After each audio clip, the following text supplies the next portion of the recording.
দাদা আমি 2026-এ ক্লাস 6-এ উঠেছি, আর ক্লাস 6-এ উঠে ইতিহাসের কিছুই বুঝতে পারছি না। ঠিক আছে, না আমার কাছে ভালো নোটস আছে, না আমার কাছে ভালো সাজেশান আছে। তবে আমি তোমাকে বলবো, তাহলে তুমি চিন্তা করো না, আজকে আমি তোমাকে সাজেশান দেবো এবং এই সাজেশানের তুমি উত্তরগুলো কোথায় পাবে সেটাও তোমাকে বলে দেবো। যদি তুমি এইগুলো করে যেতে পারো তবে তুমি সম্পূর্ণ নিশ্চিন্তে থাকো, এখান থেকেই তুমি তোমার ফার্স্ট টার্ম পরীক্ষায় সমস্ত কোশ্চেন কিন্তু কমন পাবেই পাবে। ঠিক আছে, তো দেখো এখানে আমরা নোটস দেখানোর আগে আমি তোমাকে কি বলবো, যে আমি তোমাকে কী কী অধ্যায় তোমাদের পরীক্ষায় থাকবে সেটা একটু তোমাদেরকে বলে দিই। তোমাদের দেখো, প্রথমে তোমাদের প্রথম পর্যায়ক্রমিক যে পরীক্ষাটা হবে 30 মার্কের পরীক্ষা হবে। ঠিক আছে, সময় থাকবে কিন্তু প্রায় 1 ঘন্টার মতো। সেখানে তোমার থাকছে কী কী, সেখানে তোমার কিন্তু থাকবে দ্বিতীয় অধ্যায় অর্থাৎ ভারতীয় উপমহাদেশের আদিম মানুষ, আর তৃতীয় অধ্যায় থাকবে ভারতীয় উপমহাদেশের প্রাচীন ইতিহাসের ধারা। ঠিক আছে, এখান থেকে এমসিকিউ দেখতে পাচ্ছ 6টা থাকবে, এসএ কিউ দেখতে পাচ্ছ 4টে থাকবে। আবার তোমাদের সংক্ষিপ্ত উত্তরভিত্তিক প্রশ্ন 2 নম্বরের কোশ্চেন থাকবে 4টে, লিখতে হবে 2টো, 2 দুগুণ 4। আবার 3 নম্বরের প্রশ্ন থাকবে তোমার 4টে, লিখতে হবে 2টো, তাহলে হয়ে গেল 6। আবার এদিকে তোমাদের 5 নম্বরে থাকবে 4টে, লিখতে হবে কটা, 2টো। ঠিক আছে, তাহলে 5 দুগুণ 10 আর 6 16 আর 4 20, 20 আর 4 হচ্ছে 24, 24 আর 6 30 নম্বরে তোমাদের কিন্তু পরীক্ষা হবে। তো দেখে নাও দ্বিতীয় আর তৃতীয় অধ্যায় থেকে তোমাদের কী কী ধরনের কোশ্চেন হবে বা কী কী ধরনের কোশ্চেন আসে। তো বন্ধুরা, এটা হচ্ছে তোমাদের দ্বিতীয় অধ্যায়, যেখানে ভারতীয় উপমহাদেশে আদিম মানুষ। ঠিক আছে, এই অধ্যায় থেকে তোমাদের 2 এবং 3 নম্বরের যে কোশ্চেনগুলো পাবে সেগুলো তোমরা পরপর দেখে নাও। চলো দেখে নিই একবার। এখান থেকে প্রথম প্রশ্ন তোমরা যেটা পাবে সেটা হচ্ছে প্রশ্ন, আগুনের ব্যবহারের ফলে কী কী সুবিধা হয়েছিল। ঠিক আছে, দ্বিতীয় প্রশ্ন, আদিম মানুষ কেন জোট বেঁধেছিল, এর ফলে তার কী লাভ হয়েছিল। তৃতীয় প্রশ্ন, এপ কি। ঠিক আছে, এর পরবর্তী কোশ্চেন দেখো, 4 নম্বর প্রশ্ন, আগুন ব্যবহারের ফলে আদিম মানুষের শারীরিক পরিবর্তন কিভাবে ঘটেছিল। 5 নম্বর প্রশ্ন, এপদের আদি বাসস্থান কোথায় ছিল। 6 নম্বর, লুসির কঙ্কাল সম্পর্কে কি জানা যায়। ঠিক আছে, তাছাড়া দেখো বারবার কিন্তু একটা বিলিঙ্ক হচ্ছে তোমাদের সামনে। ঠিক আছে, যদি তোমরা এই নোটসগুলো করে যেতে পারো, আমরা পুরো সিলেবাসে সম্পূর্ণ সিলেবাসে কিন্তু নোটস রেডি করেছি। পার সাবজেক্ট যদি তুমি আমাদেরকে 89 পে করো তাহলে কিন্তু পিডিএফটা পেয়ে যাবে। এই উত্তরগুলো করে যেতে পারলে তোমার স্কুলে যে কোনো এক্সাম হোক, সেটা তোমার কোচিংয়েও মক টেস্ট হোক না কেন, coaching, school plus first term, second term, third term বা মানে তোমার ফাইনাল পরীক্ষার সমস্ত নোটস কিন্তু তুমি আমাদের এই নোটসের মধ্যে পেয়ে যাবে, যদি তুমি এইগুলো করে যেতে পারো। তো যারা নিতে চাও অতি অবশ্যই স্ক্রিনে দেওয়া হোয়াটসঅ্যাপ নাম্বারে যোগাযোগ করো। পার সাবজেক্ট 89 পে করলে হয়ে যাবে। তোমরা আমাকে হোয়াটসঅ্যাপ করলে আমি কিন্তু আমার পেমেন্ট প্রসেস তোমাদেরকে দিয়ে দেবো। তো চলে আসো, এরপরে দেখো 6 নম্বর প্রশ্ন, লুসির কঙ্কাল সম্পর্কে কি জানা যায়। 7 নম্বর প্রশ্ন, আদিম মানুষের বিবর্তনের ধাপগুলো কী কী। 8 নম্বর প্রশ্ন, ভারতীয় উপমহাদেশের কোন অঞ্চল থেকে সবচেয়ে পুরনো পাথরের অস্ত্র পাওয়া গেছে, এগুলো কী ধরনের হাতিয়ার। তারপরে দেখো 9 নম্বর প্রশ্ন, অস্ট্রালোপিথেকাসের কীভাবে অন্য প্রজাতি থেকে আলাদা, অথবা অস্ট্রালোপিথেকাসদের বৈশিষ্ট্য কী ছিল। 10 নম্বর প্রশ্ন, ভারতীয় উপমহাদেশে আদিম মানুষের বসতি কোথায় পাওয়া গেছে। ঠিক আছে, 11 নম্বর প্রশ্ন, হোমো হাবিলিসদের বৈশিষ্ট্য কী ছিল। 12 নম্বর প্রশ্ন, কর্ণাটকের হুগেন্সি উপত্যকার বিশেষত্ব কী। 13 নম্বর, হোমো হাবিলিস কীভাবে পাথরের অস্ত্র তৈরি করত। তারপরে দেখো 14 নম্বর প্রশ্ন, ভীমবেটকাই গুহার আঁকা ছবিতে কী ধরনের দৃশ্য দেখা যায়। 15 নম্বর প্রশ্ন, হোমো ইরেকটাস কী নতুন বিষয় শিখিয়েছিল, অথবা হোমো ইরেকটাসের বৈশিষ্ট্য কী ছিল। 16 নম্বর প্রশ্ন, সংস্কৃতি বলতে কী বোঝায়, আদিম মানুষের সংস্কৃতি কীরকম ছিল। 17 নম্বর প্রশ্ন, হোমো স্যাপিয়েন্স কী কী কাজ করতে পারতো যা পূর্ববর্তী প্রজাতি পারতো না। তারপরে দেখো, অথবা হোমো স্যাপিয়েন্স বুদ্ধিমান মানুষের বৈশিষ্ট্য কী ছিল। এর পরবর্তী কোশ্চেনগুলো দেখে নাও। 18 নম্বর প্রশ্ন কী আছে, টুরো কথার মানে কি, আলতামিরা কেন বিখ্যাত। 19 নম্বর প্রশ্ন, পাথরের যুগকে কয়টি পর্যায়ে ভাগ করা হয়েছে এবং কী কী। 20 নম্বর প্রশ্ন, মাঝের পাথরের যুগে মানুষ কীভাবে ছোট ধারালো পাথরের অস্ত্র তৈরি করত। এর পরবর্তী দেখে নাও 21 নম্বর প্রশ্ন, কোন সময়কে পুরানো পাথরের যুগ বলা হয়, পুরানো পাথরের যুগের হাতিয়ারের বৈশিষ্ট্য কী ছিল। তারপরে দেখো 22 নম্বর প্রশ্ন, মধ্যপ্রদেশের আদমগড় কোন নদীর উপত্যকায় অবস্থিত, এখানে মাঝের পাথরের যুগের মানুষ যে পশুপালন করত তার কি প্রমাণ পাওয়া গেছে। 23 নম্বর প্রশ্ন, মাঝের পাথরের যুগ সম্পর্কে যা জানো লেখো। 24 নম্বর প্রশ্ন, রাজস্থানের বাগড় অঞ্চলে মানুষের বসতি সম্পর্কে কি জানা যায়? অথবা বাগড় কোথায় অবস্থিত? বাগড় কেন বিখ্যাত?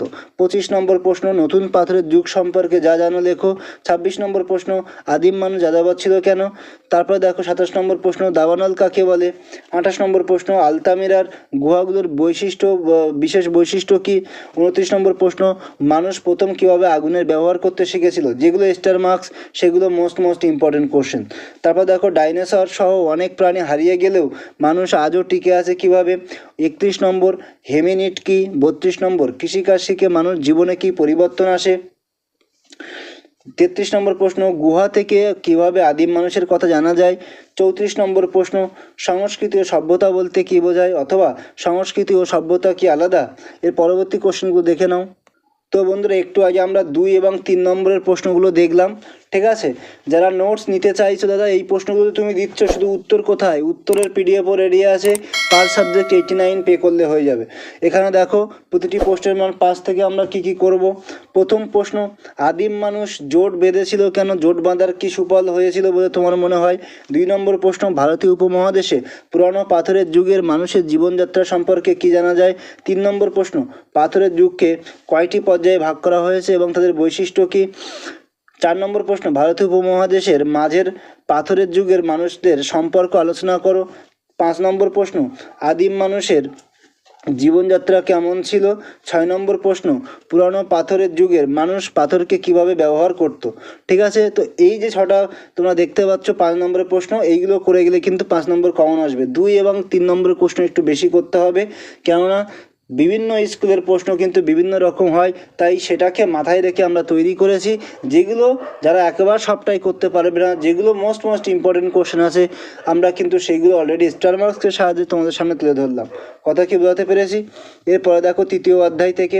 তৃতীয় অধ্যায়, ভারতীয় উপমহাদেশের প্রাচীন ইতিহাসের ধারা। এখানে প্রতিটি প্রশ্নের মান 2 বা 3। তোমরা এখান থেকে কী করবে? প্রথম প্রশ্ন হচ্ছে, মহেঞ্জোদারোর স্নানাগারের বর্ণনা দাও। 2 নম্বর প্রশ্ন, মেহেরগড় সভ্যতার সমাধিক্ষেত্রের বৈশিষ্ট্য কী ছিল? 3 নম্বর, কে এবং কবে হরপ্পা আবিষ্কার করেন? হরপ্পা সভ্যতার কয়েকটি গুরুত্বপূর্ণ কেন্দ্রের নাম লেখো। 4 নম্বর প্রশ্ন, হরপ্পা সভ্যতার লিপি সম্পর্কে কী জানা যায়?